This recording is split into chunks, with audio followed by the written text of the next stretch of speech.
Chapter 2. The fledgling starship owner/operator had scarcely picked up his drink, selected a dark, heavy, quasi-wood table, and seated himself, carefully adjusting the creases in his trousers, when another figure appeared, a tall, cadaverous, nearly human individual wearing something loose, with polka dots. They clashed badly with his mottled orange complexion. Allow me to introduce myself, sir. I am the proprietor of this establishment. The creature stroked its mustaches, two separate levels filling the inhumanly broad space between nose and upper lip, took a chair to the gambler's left, and lit a long green cigarette. The young gambler noticed with amusement that the fellow hadn't really introduced himself at all. I understand, said the alien, that you have expressed an interest in the scientific theories regarding the phenomenon of probability. Lando had wondered how the subject would be broached. He settled back with a grin, assuming the facade, once again, of an overconfident colonial, put his feet up on the chair opposite, and winked knowingly. Purely scientific, friend. I'm a spacer by profession, an astrogator, so my interest's only natural. I'm especially intrigued by permutations and combinations of the number 78, taken two at a time.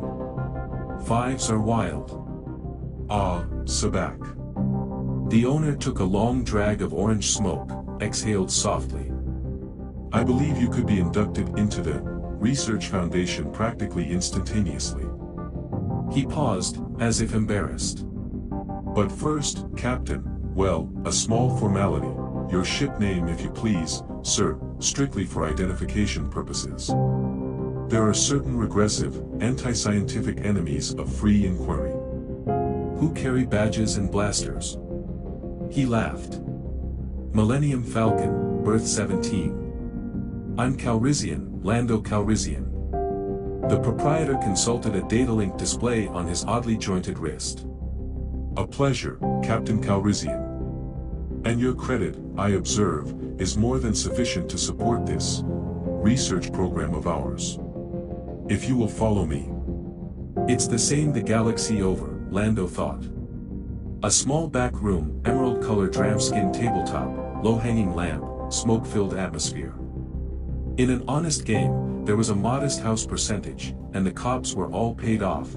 That routine of the tavern owners had merely been a chance to check Lando's credit rating. Only the particular mingling of smoke odors varied from system to system, and that not as much as might be expected. He might be out of his depth at the controls of a starship. For that matter, he didn't know very much about asteroid mining or needlepoint. But here, wherever here happened to be, he was at home. He took his place at the table. There were 3 other players, and a tiny handful of spectators currently more interested in their drinks and breathing down each other's necks than the game. He placed a few creds on the firm green surface. Card chips were dealt around. He received the ace of sabers, the 4 of flasks, and endurance, which counted as a -8. That made 11. 1, said Lando neutrally. He drew a 7 of staves, which promptly flickered and became the commander of coins. 23. Sabak. Dear me, beginner's luck. He allowed excitement to tinge his voice as he raked in the small pile of money, accepting the deck and dealing.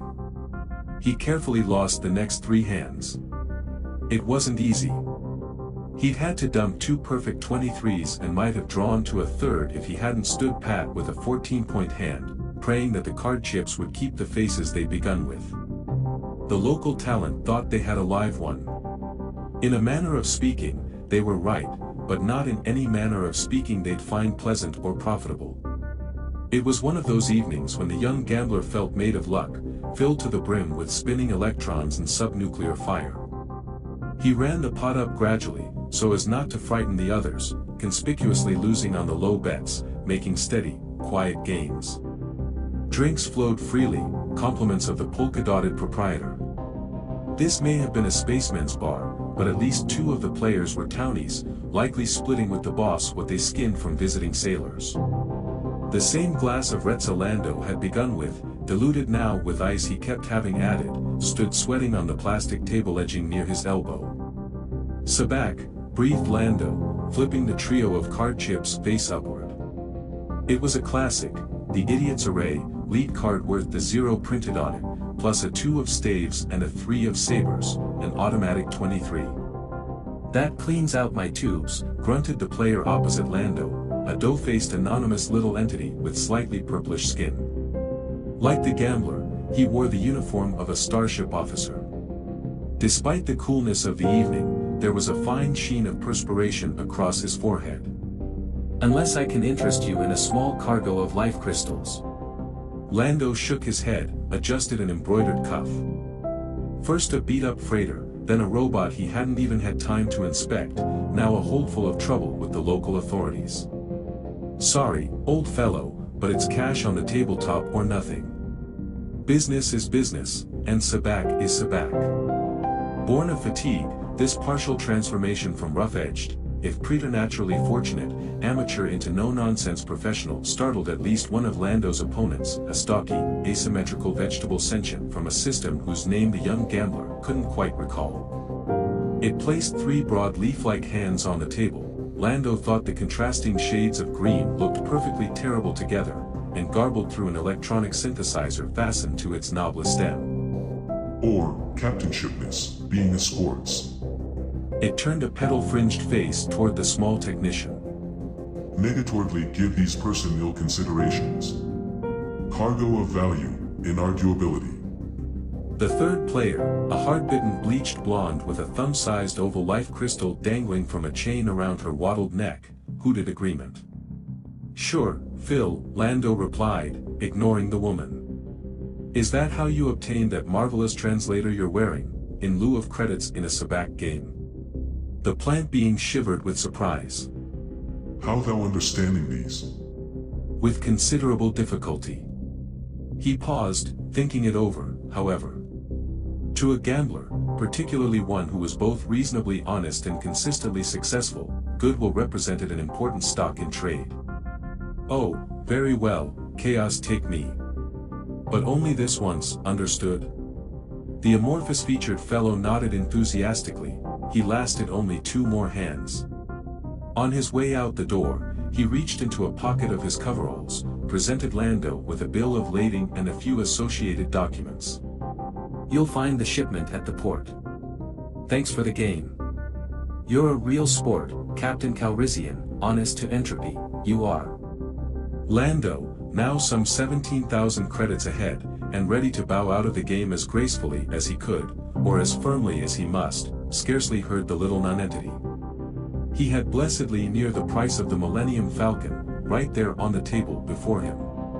A plague on interstellar freight hauling. Let somebody else worry over landing permits and cargo manifests. He was a gambler. It sure beat scraping my knocks off a starship hull. Shortly after midnight, strolling the few boardwalk blocks toward the modest luxury of Tegudaluzat's finest hotel, the droid bartender's recommendation, Lando kept one hand on the credits in his pocket, the other on his little gun. It didn't seem to be that kind of town, still, there were that kind of people everywhere you went. Beside him shambled the weirdest apparition of the mechanical subspecies he had ever seen, or even wanted to. Buffy Ra, Master, Class 2 multiphasic robot, at your service. The transport station with its dozens of storage lockers had been on Lando's way to the hotel. Desiring an early start on the morning's business, the gambler had thought it a good idea to pick up the droid he'd won immediately.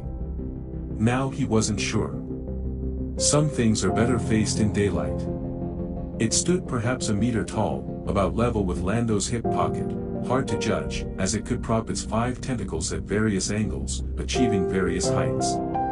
It was the shape of an attenuated starfish with sinuous manipulators, which served both as arms and legs, seemed to a dinner plate-sized pentagonal torso decorated with a single, softly glowing many-faceted deep red eye. The whole assemblage was done up in jointed, glittering, highly polished chromium. Utterly tasteless, Lando thought. Most people, he had observed, watching the thing unfold itself from the rental locker, have forgotten that droid is short for android, meaning manlike. It stretched its long, metallically striated limbs almost like a living being, carefully examined the tips of its delicately tapered tentacles. And what kind of name is that for a robot, anyway, Buffy Ra? Aren't you supposed to have a number? It regarded him obliquely as they squeezed past a geriatric janitor and left the terminal through automatic glass doors, headed up the boardwalk. It is a number, Master, in the system where I was manufactured, in the precise image of my creators. I wish I could recall exactly where that is. You see, I was prematurely activated in my shipping carton in a freight hold during a deep space pirate attack. This seems to have had a bad effect on certain of my programmed memories. Wonderful, thought Lando, keying open his hotel room. A ship he couldn't fly, and now a robot with amnesia. What had he done to deserve this kind of, never mind, he didn't want to know. The Hotel Sharu wasn't much, but it was regarded locally as the best, and he had certain standards to uphold with what he thought of as his public. He mused, in this age of wide-ranging exploration, it was entirely possible for a commodity such as Buffy Ra to change hands many times, be bought, sold, resold, won, or lost, winding up half a galaxy away in a culture totally unknown where the product had originated. Or vice versa, as seemed to be the case here. He couldn't recall any sapient species shaped even remotely like Buffy Ra.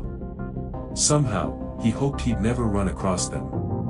In any event, he thought, that'll make 2 white elephants for sale in the morning. He'd already come to a decision about the Millennium Falcon. Table talk during the Sabak game had been understandably sparse, but one thing was obvious even before he'd accepted those crystals for cash.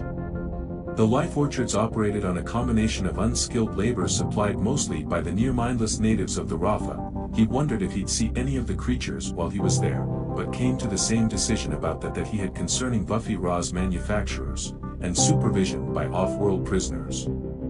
The whole enterprise was a monopoly of the colonial government.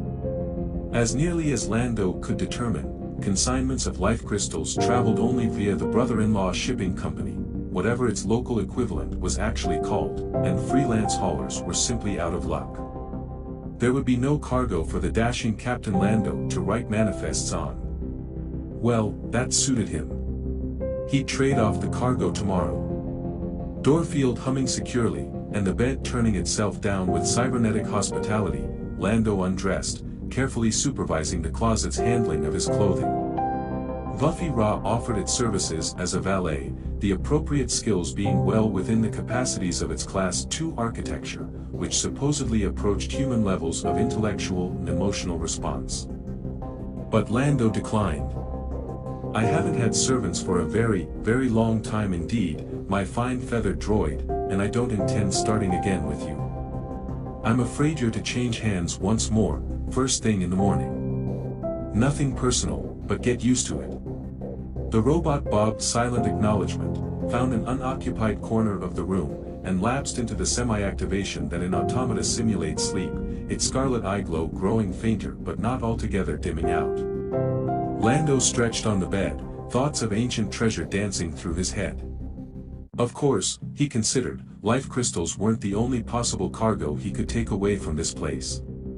The ancient ruins were supposedly impenetrable, but whatever race had built them, it hadn't stinted on strewing the system with more portable artifacts. Museums might be interested, and possibly in the crude statuettes and hand tools fashioned by the savage natives, as well. High technology past and primitive present, quite a fascinating contrast. But the treasure? Come to think of it, there were also a few colonial manufactured goods. But that meant he'd have to chase all over the Rafa just to line up a single decent holdful, with a messy, embarrassing, and possibly dangerous takeoff and landing at each stop along the way, he reminded himself. Of course, there was always the treasure. No. Better stick to the original plan, find a buyer for the Falcon. It had been fun for a short while, but he was no real space captain, and she was far too expensive to maintain as a private yacht, even if he'd wanted one. Find somebody to give him a fair price for Buffy Ra, as well. Perhaps the same customer. Then ship out, tens of thousands of credits richer, on the very next commercial starliner. He whistled the lights out, then had an afterthought. Buffy Ra? The faintest whine of servos coming back to full power. Yes, master. Its eye shone in the darkness like a giant cigarette coal. Don't call me master, gives me the creeps. Can you, by any chance, pilot a starship? Say, a small converted freighter. Such as your Millennium Falcon. A pause as the droid examined its programming. Why, yes, how should I call you, sir? Lando turned over, the smug look on his face invisible in the darkened room. Not too loudly, Buffy Ra, and no later than 900 in the morning. Good night. Good night, master.